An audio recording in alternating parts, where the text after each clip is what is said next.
Very good morning, my dear students. Hi, this is your Anju Miss. Welcome back to your science class.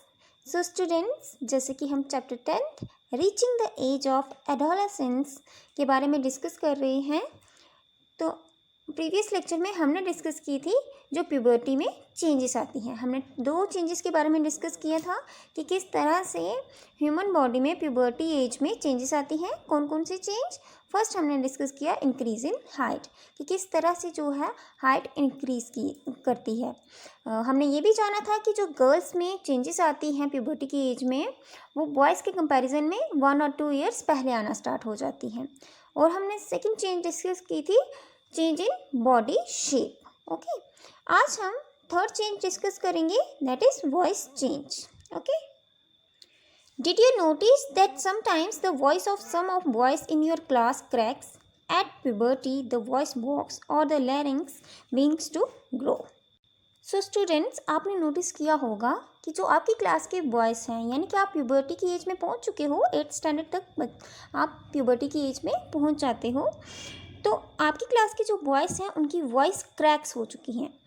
Cracks होना यानी कि भारी हो चुकी हैं। अब पहले जो है उनकी वॉइस पोलाइट होती है बॉयज़ की, लेकिन जब वो प्यूबर्टी की एज में एंटर करते हैं तो उनकी वॉइस में चेंज आता है, वो भारी आवाज़ में बात करना स्टार्ट हो जाते हैं। और ऐसा क्यों होता है? क्योंकि जब प्यूबर्टी की एज में बॉयज़ एंटर करते हैं तो जो उनका वॉइस बॉक्स या फिर जिसे हम लैरिंक्स कहते हैं, वो ग्रो करना स्टार्ट हो जाता है। बच्चों, आप यहाँ देख सकते हैं, ये जो है वॉइस बॉक्स है, लैरिंक्स इस तरह की शेप होती है।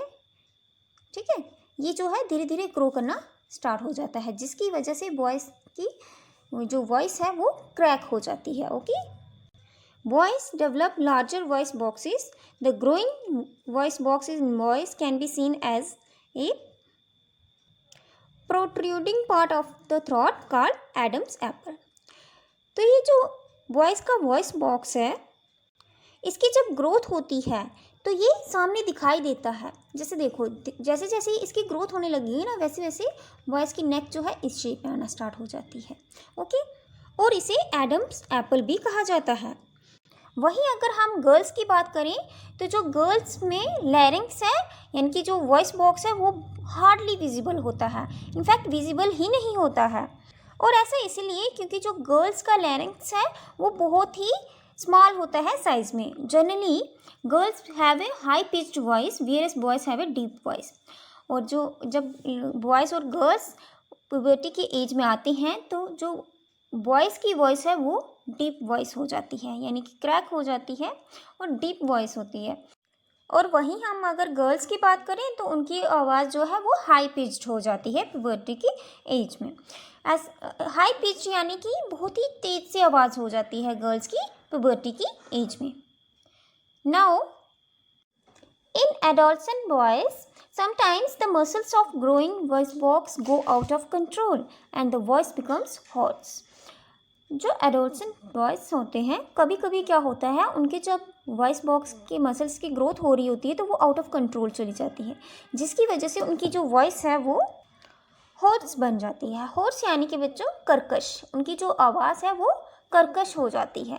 लेकिन ये जो स्टेट है वो कुछ दिनों के लिए या कुछ हफ्तों के लिए ही रहती है और उसके बाद उनकी वॉइस जो है वो नॉर्मल हो जाती है। ओके बच्चों, now increased activity of sweat and sebaceous glands during puberty.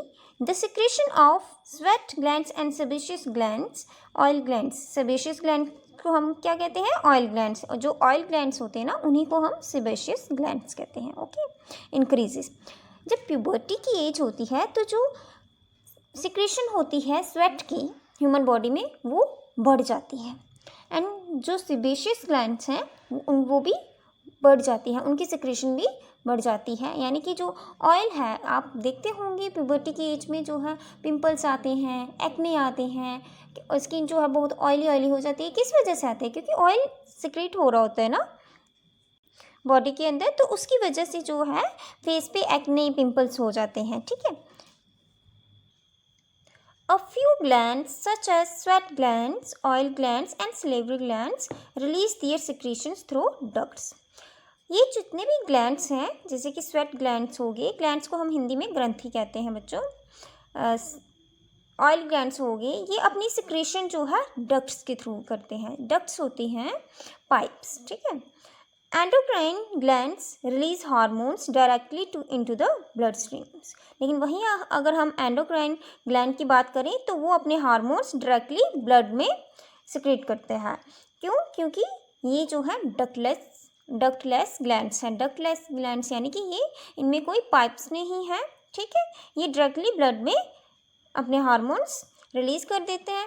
और फिर क्या होता है, जब हार्मोन्स ब्लड के साथ मिक्स हो जाते हैं तो वो हमारी पूरी बॉडी में ट्रांसफ़र हो जाते हैं, ठीक है। तो अगर अब आपसे कोई पूछे कि डक्टलेस ग्लैंड्स कौन से हैं, तो वो कौन से हैं? एंडोक्राइन ग्लैंड्स, ठीक है। Endocrine glands are also termed as ductless glands, okay. Now development of sex organs. अब प्यूबर्टी की एज में सेक्स ऑर्गन्स की डेवलपमेंट भी होती है।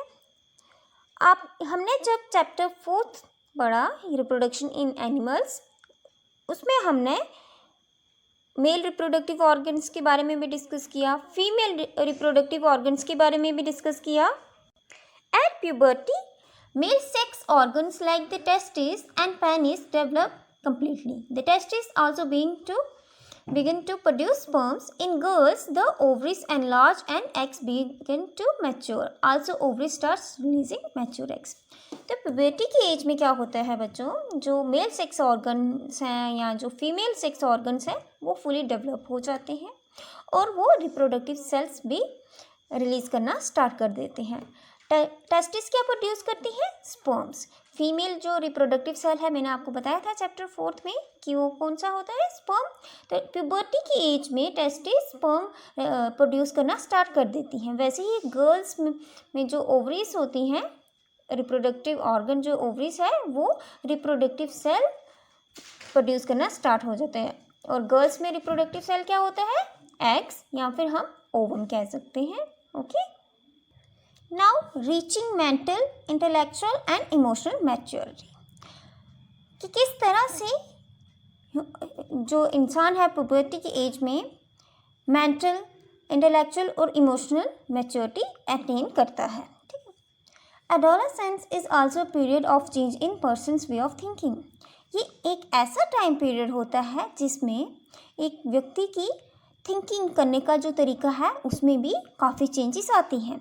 Adolescents are more independent than before and are also self-conscious. जो adolescents होते हैं वो इस एज में आके, यानी कि प्यूबर्टी की एज में आके काफ़ी ज़्यादा इंडिपेंडेंट हो जाते हैं। वो उनकी जो सोचने की शक्ति है वो काफ़ी ज़्यादा बढ़ जाती है। वो सोचना स्टार्ट कर देते हैं कि ऐसा क्यों होता है, ऐसा क्यों। लाइक जैसे आप ये भी कह सकते हैं कि जैसे इस एज में आके, प्यूबर्टी की एज में आके जो है बॉयज़ या गर्ल्स जो भी हैं उन्हें धीरे धीरे समझ आने लगती है कि क्या सही है क्या गलत है। वो एक तरह से मैच्योरिटी अटेन कर रहे होते हैं, यानी कि समझदार होते जाते हैं। Intellectual development takes place and they tend to spend considerable time thinking. उनकी जो इंटेलेक्चुअल डेवलपमेंट है वो होने लगती है और वो ज़्यादा से ज़्यादा टाइम सोचने में लगाते हैं कि ये ऐसा क्यों होता है, क्या सही है क्या गलत है। In fact it is often the time in one's life when the brain has the greatest capacity of learning. और ये हर किसी की ज़िंदगी का ऐसा समय होता है जब जो हमारी ब्रेन की कैपेसिटी है लर्निंग की वो सबसे ज़्यादा होती है, ठीक है। Sometimes however an adolescent may feel insecure while trying to adjust the changes in body and mind। और ये एक ऐसा टाइम पीरियड होता है जिसमें जो एडोलसेंट्स हैं वो एडजस्ट करने में बहुत मुश्किल होती है उन्हें, ठीक है। But as adolescent learners you should know that there is no reason to feel insecure. These changes are a natural part of growing up। और ये जो चेंजेस आती हैं वो एक नेचुरल पार्ट है हमारी लाइफ का, जो प्यूबर्टी की एज में देखने को मिलता है, ओके बच्चों। तो बच्चों आपको अच्छे से समझ आ गया होगा कि किस तरह से प्यूबर्टी की एज में क्या क्या चेंजेस देखने को मिलती हैं। हाइट में इंक्रीज होता है, बॉडी की शेप चेंज होती है, वॉइस में चेंज आता है, जो सेक्स ऑर्गन्स हैं उनकी डेवलपमेंट होती है, वो बिल्कुल मैच्योर हो जाते हैं। जो सेक्स ऑर्गन्स हैं वो रिप्रोडक्टिव सेल्स प्रोड्यूस करना स्टार्ट हो जाते हैं। एडोलसेंस जो है मेंटल, इंटेलेक्चुअल और इमोशनल मैच्योरिटी अटेन करते हैं। ओके, अब हम नेक्स्ट डिस्कस करेंगे secondary sexual characters. Testis and ovaries are the reproductive organs and they produce the gametes, that is sperms and ova. Testis और ओवरीज जो है रिप्रोडक्टिव ऑर्गन्स हैं मेल एंड फीमेल के रिस्पेक्टिवली, और ये गैमेट्स प्रोड्यूस करते हैं। गैमेट्स क्या होते हैं? जैसे कि स्पर्म जो है वो टेस्टिस प्रोड्यूस करते हैं और ओवा जो है ओवरीज प्रोड्यूस करती हैं। ठीक है, गैमेट्स यानी कि रिप्रोडक्टिव सेल्स। अब प्यूबर्टी की एज में और भी चेंजेस देखने को मिलती हैं। तो गर्ल्स में जो ब्रेस्ट है वो डेवलप होना स्टार्ट हो जाती है प्यूबर्टी की एज में, और बॉयज़ में फेशियल हेयर जिन्हें कि हम मुस्टैच या फिर बियर्ड कहते हैं, यानी कि मूंछें और दाढ़ी आना स्टार्ट हो जाती है प्यूबर्टी की एज में। As this features help to distinguish the male from the female, they are called secondary sexual characters. जैसे कि अगर हम ये जो कैरेक्टर्स हैं, लाइक बॉय का फेस देखकर पता चल जाता है प्यूबर्टी की एज में कि लाइक अगर उस पर मुस्टैच है या बियर्ड है, दाढ़ी है, मूंछें हैं, तो इन सारे फीचर्स को देखते हुए जो गर्ल्स हैं उनकी ब्रेस्ट जो है वो डेवलप होने लगी होती है। तो इन सभी फीचर्स को देखकर जो है मेल एंड फीमेल को डिस्टिंग्विश कर सकते हैं हम, इसीलिए इन्हें सेकेंडरी सेक्सुअल कैरेक्टर्स कहा जाता है। Boys also develop hair on their chest. जो बॉयज़ हैं उनकी चेस्ट पे भी हेयर डेवलप होते हैं। In both boys and girls hair grows under the arms and in the, और एक जो है वो कॉमन चेंज आती है बॉयज़ एंड गर्ल्स में कि जो अंडर आर्म्स जो है वो हेयर ग्रो करते हैं and in the region above the thighs और द प्यूबिक रीजन, और जो प्यूबिक रीजन है वहाँ पे भी जो हेयर है वो ग्रो करते हैं, और ये जो है वो कॉमन चेंज आती है बॉयज़ एंड गर्ल्स में। The changes which occur at adolescence are controlled by hormones. तो बच्चों, जैसे कि मैंने आपको स्टार्टिंग में बताया था कि ये जो चेंजेस आती हैं एडोलसेंस में वो किसकी वजह से आ रही होती हैं? हार्मोन्स की वजह से। हार्मोन्स जो हैं अलग अलग तरीके के होते हैं। सेक्स हार्मोन्स जो हैं जो रिप्रोडक्टिव ऑर्गन्स की में चेंजेस आती हैं वो सेक्स हार्मोन्स की वजह से आती है। जो ग्रोथ में जो हाइट में चेंज आती है वो ग्रोथ हार्मोन्स की वजह से आती है। ठीक है, hormones are chemical substance. Hormones क्या है? केमिकल सब्सटेंस है। These are secretions from endocrine glands, और ये कहाँ से सेक्रेट होते हैं? एंडोक्राइन ग्लैंड से, और एंडोक्राइन सिस्टम भी कह सकते हैं हम। The male hormone or testosterone begins to released by the testes at the onset of puberty.